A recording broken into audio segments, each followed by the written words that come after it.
Rachel Maddow is an American television host and political commentator who holds a doctorate in politics from Oxford University.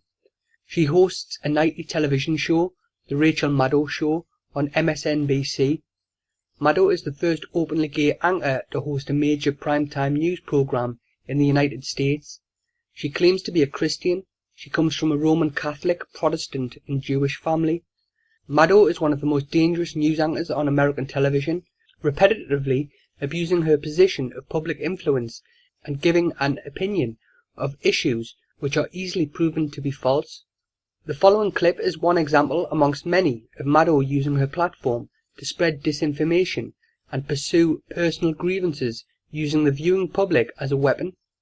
Who knows if the U.S. government uses a secret made-up weather weapon that only exists in the mind of, According to Chief Systems Engineer at NASA's Jet Propulsion Labs, Riley Duren, geoengineering can be weaponized.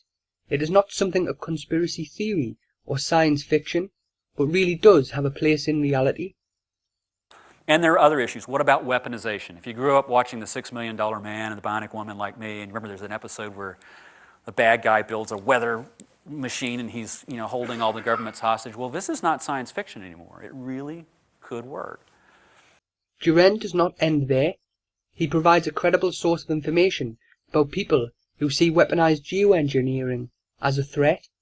And don't take my word for it. Listen to the World Economic Forum. Every year they put out a risk assessment. Just a couple of weeks ago they put out a risk assessment and they listed 5 wild cards or X factors for the 21st century. Rogue geoengineering was one of those.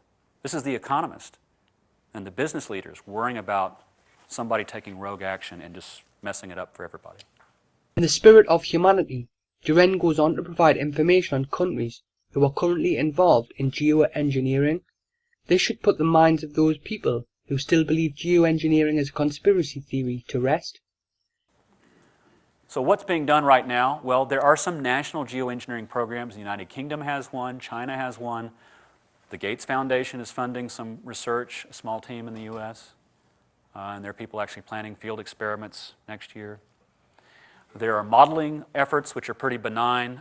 They're fairly small scale. And very recently the National Science Foundation in the US funded a group, a team of research scientists led by Penn State, to look at climate responses across the board. Not just geoengineering, but they included geoengineering in the mix. As far as I know, the first such US-funded research activity. So that's fairly new. As a human being, you should be aware that journalists do not always have your best interests at heart. Instead, they abuse their platform of public influence and often spread easily proven disinformation. Believe very little you hear in the media. Instead, find alternative sources for your information. The media sadly has an agenda to make money. In order to increase their viewership and make more money, they badmouth anyone they have to further their own career.